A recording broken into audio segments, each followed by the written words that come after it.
Assalamualaikum warahmatullahi wabarakatuh. Halo teman-teman semua, selamat datang lagi di channel YouTube Ummu Al-Badar.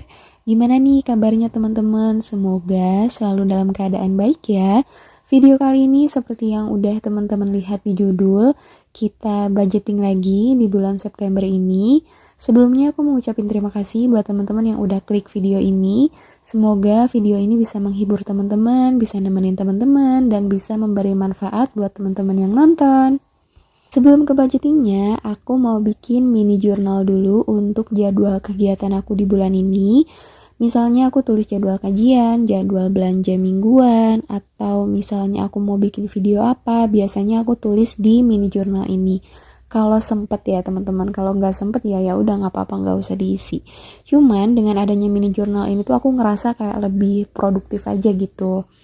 Nah, sambil aku bikin mini jurnal ini aku mau sedikit jelasin gimana sih metode yang aku pakai untuk budgeting. Sebenarnya metode ini tuh udah aku lakuin dari beberapa bulan lalu kalau teman-teman nonton videonya. Sebenarnya pendapatan abinya anak-anak atau nafkah dari abinya anak-anak itu per bulan ya teman-teman, yaitu di awal bulan. Dan sebenarnya memang hampir 80% kategorinya itu aku bayarnya juga per bulan ya teman-teman. Cuman ada beberapa kategori yang aku budgetkan per minggu supaya lebih tertata, dan ini tuh yang rawan over budget gitu ya teman-teman. Jadi aku budgetinnya per minggu. Nanti aku bahas detailnya ketika kita masuk ke budgetingnya ya teman-teman. Nah, balik lagi ke mini jurnalnya, ini aku lagi mau bikin evaluasi mingguan. Jadi, di budgeting kemarin juga aku bikin evaluasi, misalnya minggu pertama itu aku budgetnya berapa, terus aktualnya berapa, ada sisa atau enggak. Terus kalau sisanya kemana, terus kalau minus itu ditutupinnya pakai uang apa gitu teman-teman. Supaya untuk evaluasi di bulan ini sebenarnya mungkin untuk beberapa orang ini tuh ribet dan kayak perhitungan gitu ya teman-teman. Pengeluaran sedikit aja dihitung-hitung, cuman ini tuh salah satu ikhtiarku untuk memperbaiki keuangan rumah tangga aku. Karena sebenarnya nikmat atau rezeki dari Allah itu nggak bisa terhitung pakai kalkulator manusia ya teman-teman. Karena memang nggak terhingga gitu teman-teman. Jadi ini aku hanya ikhtiar ya teman-teman untuk memperbaiki keuangan, bukan mau menghitung-hitung rezeki dari Allah. Semoga teman-teman bisa paham ya. Nah, kita langsung ke budgetingnya aja. Jadi seperti bulan-bulan sebelumnya aku membagi kategorinya cash dan non cash supaya aku tuh lebih gampang untuk mengelolanya gitu loh teman-teman. Jadi abinya anak-anak itu narik uang sesuai apa yang aku butuhin di pengeluaran yang harus aku keluarin cash gitu. Semoga teman-teman ngerti ya. Nah, yang pertama itu ada giving atau memberi. Di sini aku tulis untuk pegangan abi dan juga untuk orang tua. Seperti biasa untuk nominalnya belum bisa aku share di sini karena memang itu privacy ya teman-teman. Semoga teman-teman mengerti. Dan di sini juga teman-teman bisa tulisin untuk budget sedekah. Tapi kalau orang tua kita membutuhkan, lebih baik sedekahnya bisa disedekahkan ke orang tua. Itu juga sudah termasuk sedekah ya teman-teman. Itu sudah termasuk sedekah yang utama insya Allah.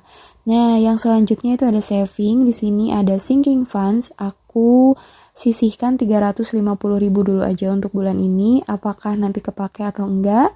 Kita lihat nanti di akhir bulan ya, teman-teman. Nah, terus selanjutnya ini ada living atau kebutuhan hidup, kebutuhan rumah gitu ya, teman-teman. Yang pertama ada iuran di 60.000. Ada untuk imunisasi, tapi ternyata bulan ini Zainab enggak imunisasi karena sudah selesai DPT-nya, alhamdulillah. Nanti mulai imunisasi lagi Januari tahun depan. Terus selanjutnya ada groceries. Di sini aku budgetin 440.000, tapi ternyata ada beberapa revisi. Nanti di video selanjutnya ada revisi budget. Jadi teman-teman jangan lupa nonton nanti video gajian Septembernya ya. Nah, untuk lauk pauk aku nggak stok untuk bulan ini karena nanti aku mau belanja 2 mingguan aja untuk lauk pauknya barengan sama sayur dan protein nabati lainnya. Karena aku mulai pengen mulai rajin lagi food prep karena bulan depan insya Allah Zainab itu mulai MPASI, jadi aku mau merutinkan lagi food prep supaya nanti pas MPASI itu nggak kaget gitu teman-teman. Nah selanjutnya, ini budget yang aku budgetkan per minggu teman-teman. Di sini kategorinya ada untuk beras, gas, galon, lauk pauk, dan uang pegangan. Uang pegangan ini tuh untuk pegangan aku dan juga uang jajan anak aku. Alhamdulillah untuk bulan September ini terhitungnya hanya 4 minggu ya teman-teman. Jadi budget mingguannya bisa aku kurangin dan bisa aku tutupin untuk budget yang lain. Nah, minggu pertama di sini aku tulis dari tanggal 2 sampai tanggal 8. Minggu kedua itu tanggal 9 sampai tanggal 15. Terus minggu ketiga dari tanggal 16 sampai tanggal 23. Minggu keempat atau minggu terakhir itu dari tanggal 23 sampai tanggal 30. Tadi minggu ketiga sampai tanggal 22 ya. Nah, di sini budgetnya tadinya aku mau kasih flat 300.000 semuanya. Tapi akhirnya setelah aku hitung-hitung lagi ada revisi. Insya Allah nanti di video selanjutnya revisiannya teman-teman budgetnya berapa untuk per minggu.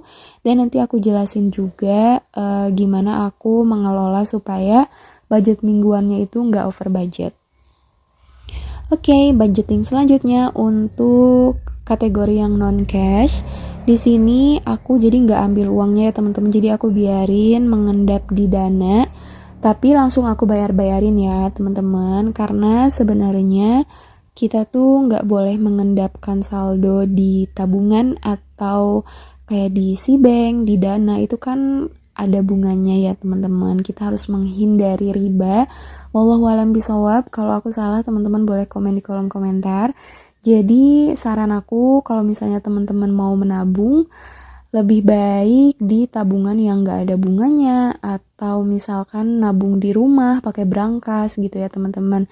Karena lebih baik menghindari riba daripada kita memakan harta yang tidak halal gitu. Karena riba zaman sekarang itu bener-bener nggak kelihatan riba gitu teman-teman. Mungkin nanti akan aku bahas lebih lanjut tentang riba ini supaya kita sama-sama menjauhi riba dari hal terkecil bahkan dari hal yang tidak terlihat sama kita gitu ya teman-teman. Sekali lagi kalau aku salah teman-teman boleh koreksi di kolom komentar ya. Wallahualam bisawab. Nah, kita balik lagi ke budgetingnya. Jadi untuk kategori pertama ada listrik dan air, aku budgetin 300.000. Terus ada kuota aku dan kuota bapak, karena seperti yang udah aku bilang bapakku nggak ngerti perkuotaan, jadi harus aku yang beliin. Terus selanjutnya ada pampers, terus ada bawang kupas. Seperti bulan-bulan sebelumnya, aku masih setia beli bawang kupas di Shopee karena aku belum sempat untuk bikin bawang kupas sendiri teman-teman. Dan kalau aku stok bawang yang belum dikupas, itu tuh pas mau masak tuh kayak males gitu ngupas-ngupas bawang. Nah selanjutnya ada skincare anak dan skincare Umi atau skincare aku. Jadi aku tuh selalu mengusahakan untuk self love di setiap bulannya supaya aku tuh gak burn out. Jadi aku mau memenuhi hak diri aku ya teman-teman, kayak beli apa yang aku mau, beli apa yang aku butuhkan. Tapi kita juga harus lihat mana yang lebih urgent. Misalnya kita punya uang lebih 100.000, skincare kita habis nih, tapi ternyata beras di rumah juga habis dan budget beras juga udah habis gitu. Nah mana yang harus kita utamain gitu ya teman-teman. Tapi aku mengucapin buat teman-teman semua jangan lupa untuk self love, untuk mencintai diri sendiri, untuk memberi hak kepada diri sendiri supaya kita nggak stres dan kita juga harus memenuhi hak diri kita gitu teman-teman. Karena kan diri kita juga akan dihisab nantinya gitu. Jangan sampai kita nggak bahagia gitu. Nanti kalau misalnya kita nggak seneng, kita nggak happy, jatuhnya juga nanti ke anak-anak juga, ke suami juga gitu ya teman-teman. Nah selanjutnya ada wishlist. Jadi aku usahakan juga setiap bulan untuk memenuhi wishlist. Nah yang pertama ini aku beli Uno Stako, mau beli mainan untuk anak aku. Sebenarnya nggak boleh ya teman-teman main Uno yang kartu itu, karena aku kurang tahu sih hukumnya apa, tapi setahu aku nggak boleh, apalagi kalau ada judinya ya teman-teman. Cuman kenapa aku beliin Uno Stako, karena kan Uno Stako tuh melatih keseimbangan, melatih fokus, terus ada angka dan warna. Jadi aku mau fokus untuk melatih itu buat anak aku gitu teman-teman. Jadi semoga boleh ya hukumnya kalau Unos Tako, karena kan nggak pakai permainan yang sesungguhnya gitu. Jadi cuman belajar warna, belajar angka, belajar fokus, dan belajar keseimbangan. Nah selanjutnya aku mau sisihkan budget untuk makeover dapur. Insya Allah nanti aku bikin videonya ya teman-teman. Jadi aku tuh mau makeover dapur dengan budget yang murah gitu ya teman-teman. Semoga bisa menginspirasi teman-teman supaya kita bisa masaknya tuh lebih semangat lagi gitu ya teman-teman. Nah selanjutnya aku mau bikin jadwal konten upload. Jadi semoga mulai dari bulan ini aku bisa istiqomah upload video ya teman-teman. Dan aku tuh nggak cuman pengen rajin upload di YouTube, pengen juga di Instagram, di TikTok, dan juga Shopee video. Semoga bisa ya teman-teman. Teman-teman boleh follow akun sosial media aku yang lain, nanti aku tulis di description box ya. Dan sekarang link barang-barang yang aku pakai tuh udah aku update juga. Teman-teman boleh cek di description box. Mohon maaf ini ngomongnya belibet karena buru-buru ya teman-teman. Pokoknya teman-teman boleh cek description box aku. Semoga bisa bermanfaat buat teman-teman. Nah teman-teman, video budgeting dan mini jurnalnya segini aja. Tadinya aku tuh mau dilangsungin sama sinking funds dan masukin uang ke dompet disiplin. Cuman kayaknya kepanjangan, jadi nanti aku bikin di next video. Jangan lupa ditonton ya, supaya teman-teman lebih paham sama metode budgeting yang aku pakai. Sekali lagi aku mau ucapin terima kasih banyak buat teman-teman yang udah nonton sampai akhir. Semoga video ini bisa bermanfaat, bisa menghibur, bisa menemani teman-teman. Sekali lagi terima kasih banyak, sampai ketemu di video selanjutnya. Wassalamualaikum warahmatullahi wabarakatuh. Dadah.